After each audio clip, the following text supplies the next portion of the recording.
Hey guys, welcome back into your favorite game with Lump. We're going to jump right back into Death Ride Arras. We had left off after the first turn.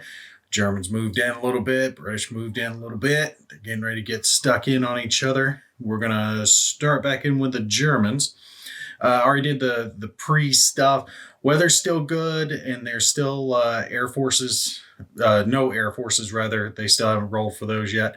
So not much has changed from the previous turn. But I do want to do some movement that I had missed on my first turn with the Germans.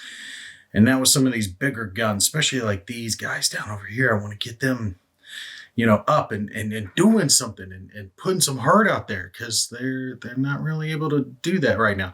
Like the artillery here, they can lob in some shells. They got to have a line of sight, or someone else who can like call in the line of sight for them. Don't have that quite yet, but they have the ability to reach out. These other guys do not.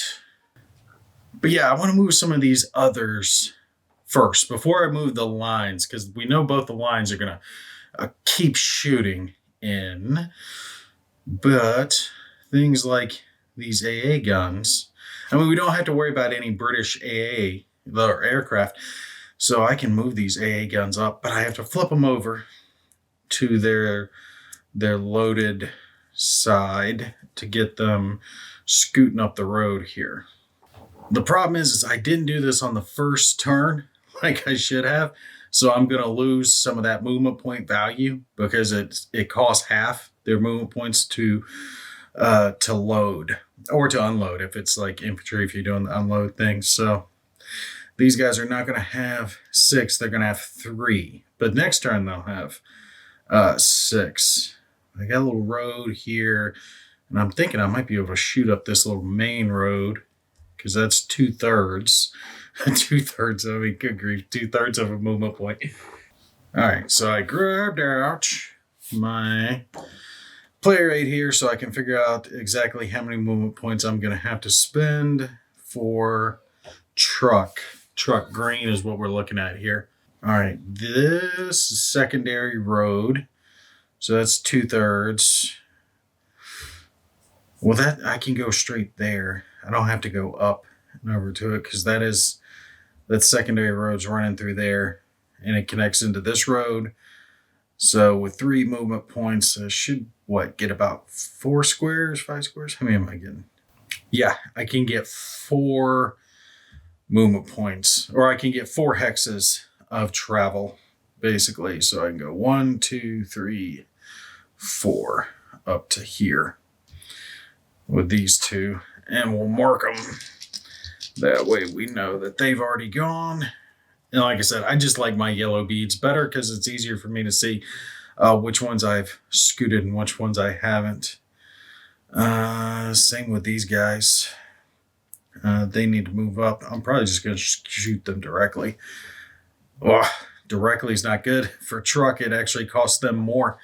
Look, 1.5 versus that, but it would take them so much to shoot back along the road.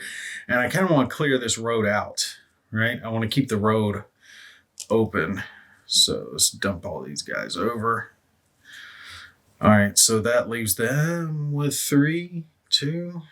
See, this is what I'm talking about. Hold on, let me show you guys here. Let me actually cut on my overhead here.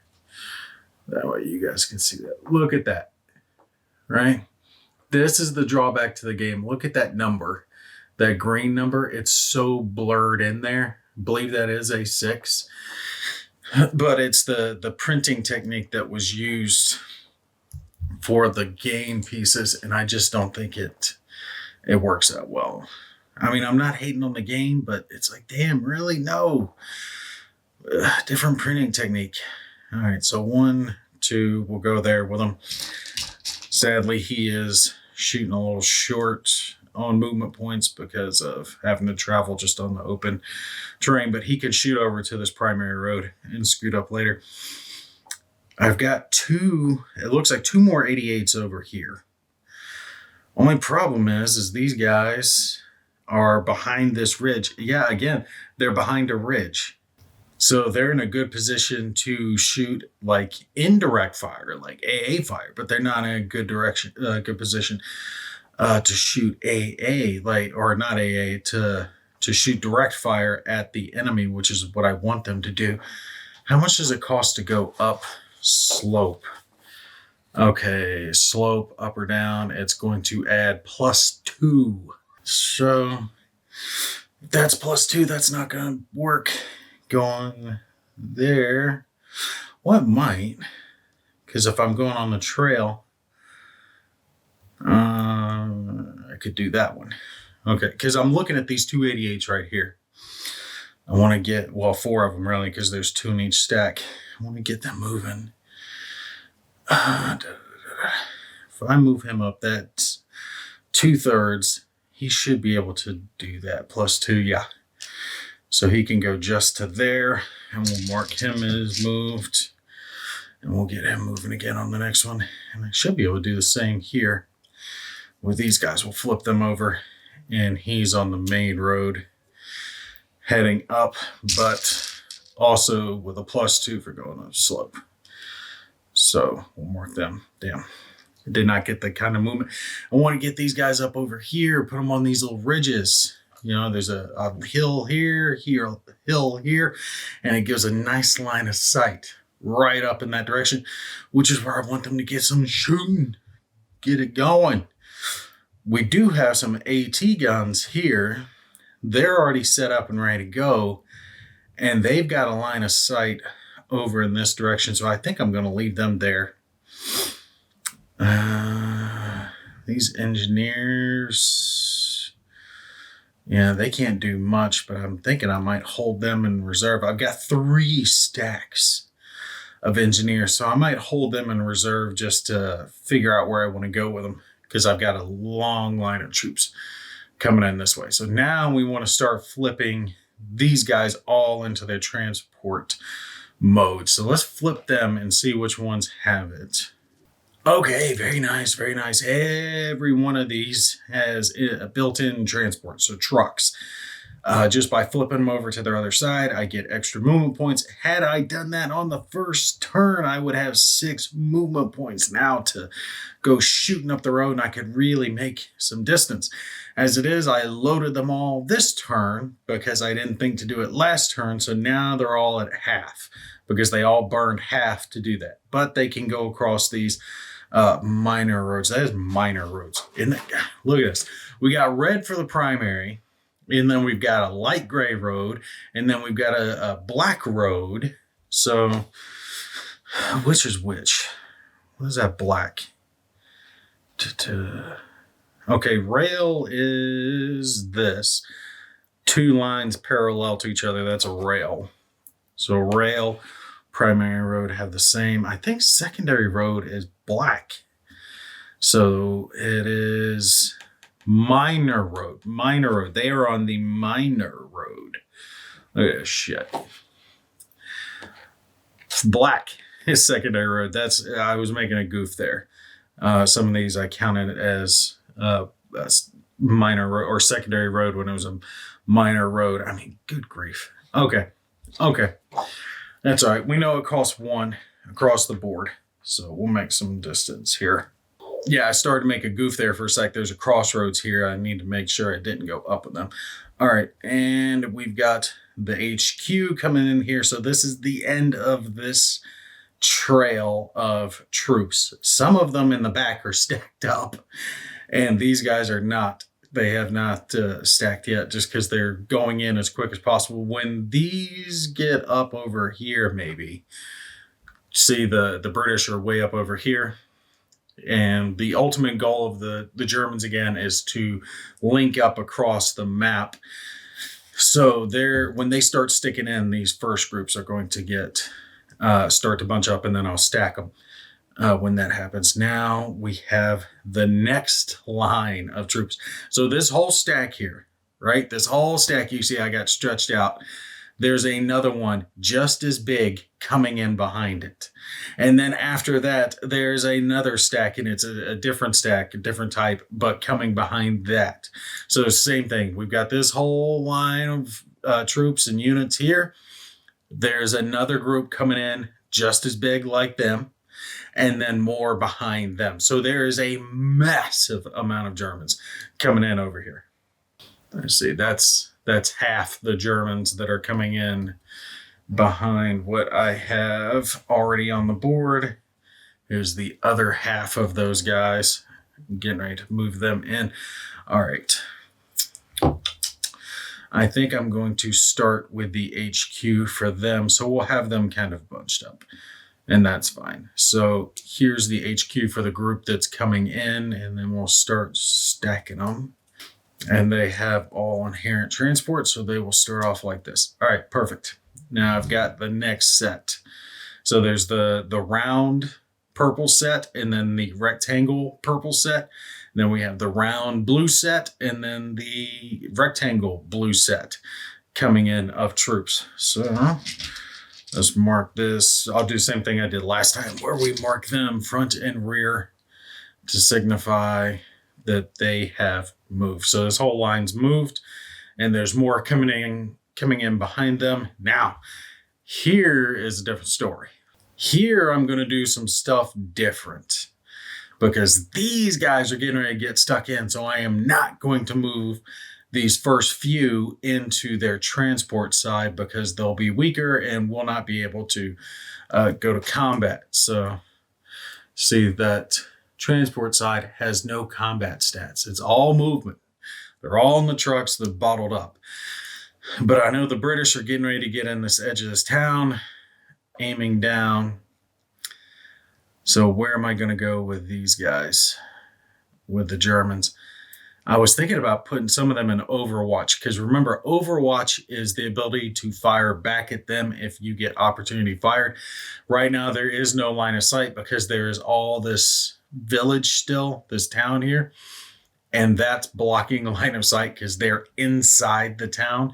But once they're one hex farther, then we can start having some opportunity fire. So the British can potentially be up fired on when they move to here. Damn, okay, I am going to have to flip one of these guys. I'm going to have to flip them all because it's going to cost a lot. I want to get these first few platoons up here.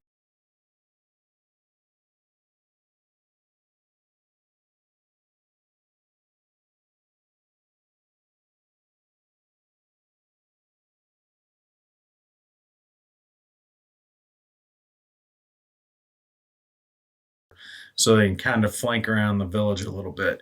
So we're going to flip him. And don't take what I'm doing as like the gospel type of strategy, because I'm just, playing the game. I'm not saying this is the best way to play the game. All right, they're going up like so, and they are going into their movement forms because they're going to need it to cross this, because that adds +2. He does not have enough, does he? No, because he would need one more movement point to get up to there. These two burn all that. All right, so we're going to mark all three of these guys as having moved. This one's in a good spot because now he can cover the corner of that village. But he's not going to be able to do anything until the next turn, and then he will be able to do it. Oh, yeah, because the British are going to be in the same position. They'll be able to move, but it's moving, not firing. Now, just as an FYI, there are counters that show moved full, moved half, moved whatever, stuff like that. I'm not worried about using those. I'm just using my yellow beads for now.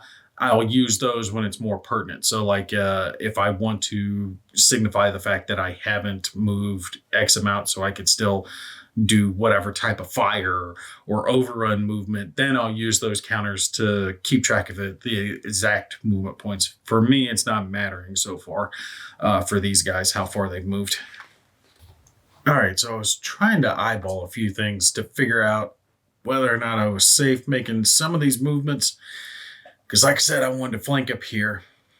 But, okay, so there's a heavy guy there, but he's in a truck. So evidently heavy weapon units can move and fire, but the rest can't, I don't believe. At least that's what the rule book says. So I think these German units are going to be safe being right there because this can move adjacent to it. Normally, moving adjacent to an enemy unit would cause a defensive fire, but these guys are in their transport mode, which means there won't be a defensive fire. So, it's a thought. Okay. It doesn't matter. The rest of these guys are going to go into transport mode anyway and move up a number of hexes. 1, 2, 3, and he can probably make it one more. Okay, so the ridge is there. I think we want to kind of swing down rather than up. So he's going to go there. All right, let's move the rest of this line. We'll start moving in the others. I do need to remember to flick them to their transport side, though, because they're all getting loaded up. Oh, where they would be if I had remembered to load them in the previous turn, or thought to do it. 1, 2, 3. Yeah, okay. Now let's finish moving them. All right, so we've raced these German forces in. They have all pushed forward. Some of them, I moved north. Now I'm kind of regretting that, but we'll let it play out. We'll see what happens. And the next group is starting to come in. I've got their HQ unit right here to delineate where the two groups are split off. And actually, half of his unit's already on the board since I'm able to stack them. So it's just going to be another turn or two before I get the rest of those on. So good, huge chunk of troops coming in right here behind them, ready to join in with these guys. Now I just need to eyeball it and see if there are any others that I want to move. Like I said, these guys I think are in a good position because they have lines of sight up there towards that village where they can do some firing later. That's indirect fire. Maybe this group? Yeah, I might move them up. I'm holding the engineers. We already moved these other bigger AAs forward.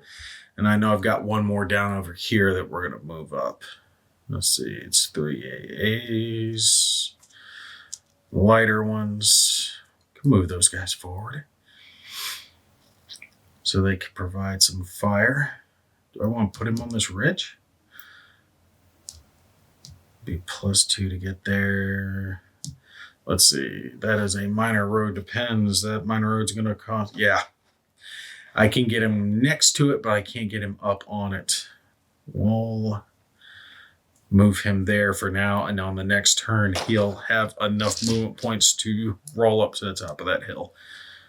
All right. Over here, I've got some German guns as well. And I think I'm going to try to move these forward. So we'll just pop them forward a couple of hexes since it costs them 1.5. And same with these groups down here. Go 1, 2, crossing that light river across the bridge, which will help. And sticking to the road, this minor road, he can get there for 3. Something else I like about this game that I think really works to its favor is, like I mentioned previously, when you're doing your operations, you don't have to do all your movement and all your shooting or blah, blah. It's just your operations phase. So you can move some, then you can shoot some, then you can do something else over here. So you can flop around and do what you need as you need it done, which I think is going to play into the Germans' advantage over here, because on the next turn, they can start flipping these guys back over, start getting stuck in, but I can move one over, then shoot with another, then move another over, maybe put one in Overwatch.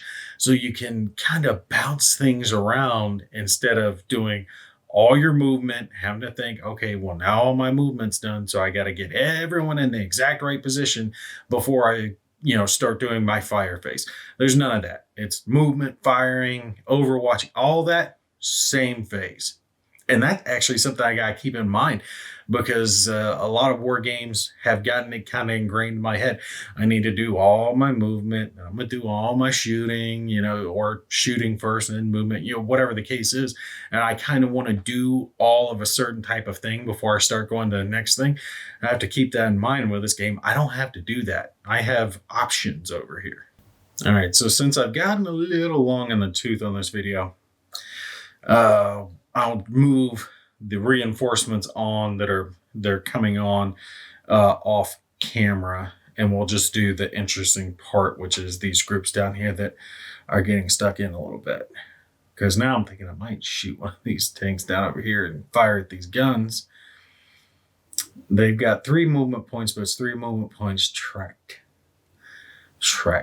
I hate this little spot right here. This corner where all the 4 maps meet, because I can never keep that just perfect. But I'm not gonna fiddle with it. Can I get one of those tanks over there? That's one of the Mark IVs, and I've only got a few of those. I want to be very cautious with them. And this group's already moved forward. Where can I go with these? I got 3 movement points, just not a lot. I think they cost 1. Yeah, tracked is 1 on open terrain. And I don't know where do I want to go with these guys.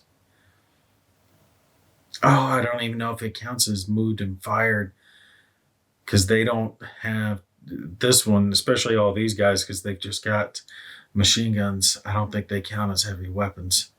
I don't know. I think that move and fire bit is going to be something that I probably butcher in this game, because it isn't very clearly laid out on whether or not you can move and fire. I'll probably just do like especially with tanks, move 50%.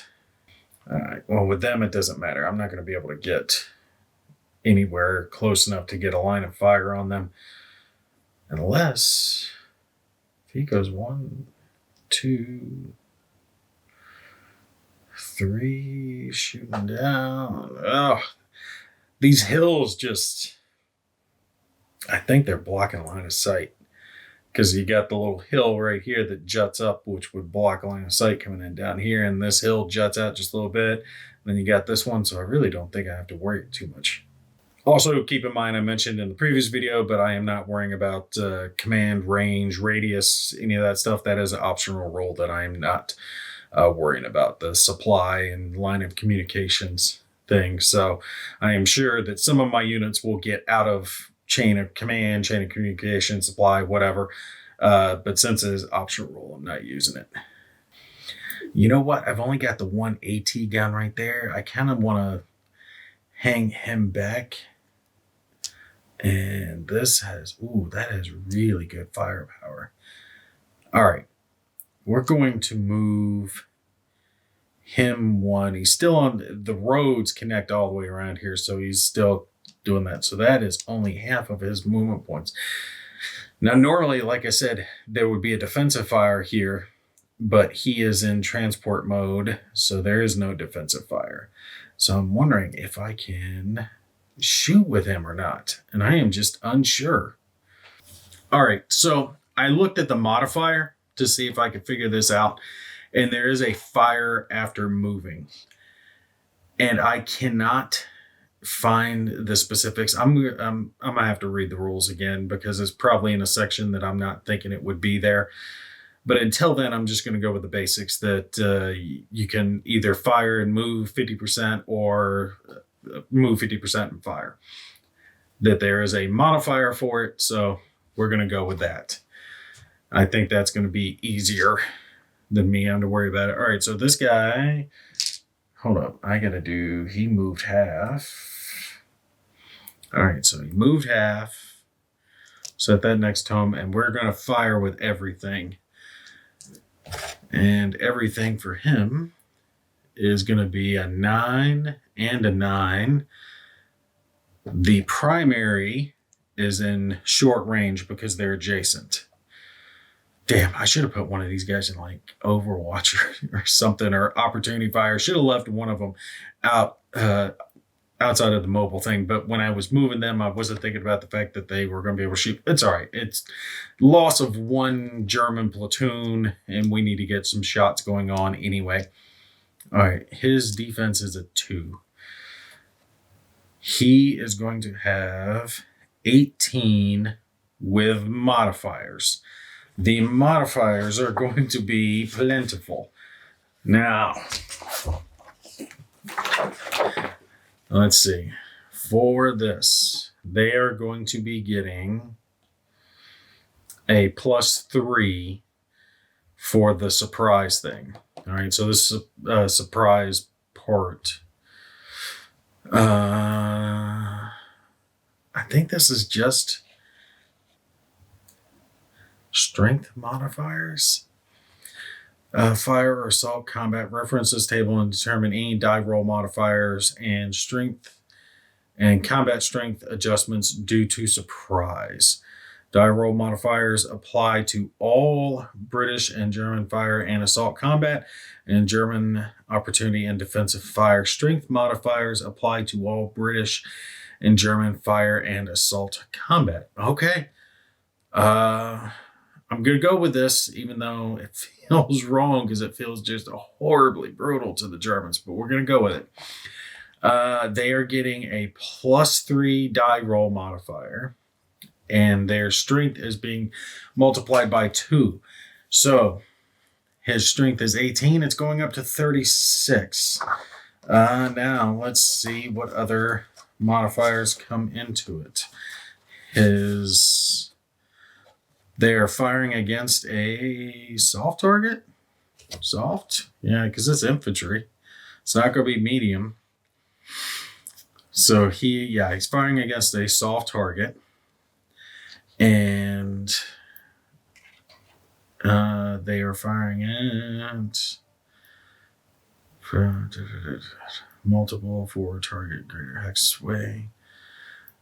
All right, I know he's firing at short range for his primary weapon.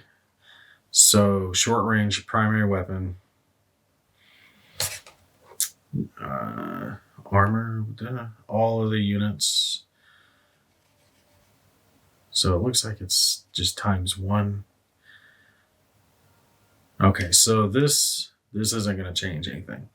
His secondary weapon shouldn't be changing anything. Yeah, I'm thinking both of those are just ×1. Bear with me if I'm wrong. Like I said, there are a lot of modifiers. I'm having to flip through multiple player aids here trying to get all the modifiers. Now, on top of that, he is at 36 with a +3 already on the die roll. Now, target is adjacent is +2. The firing after moving is -2. So that's a wash. So right now we're at even with just the +3 that I've already mentioned. Nope, not there. Target river swamp hex, no. Fire above target, nope. They're on the same level. Target and stream hex, I do not believe so. I think he is. Yep, he's on a rail open hex.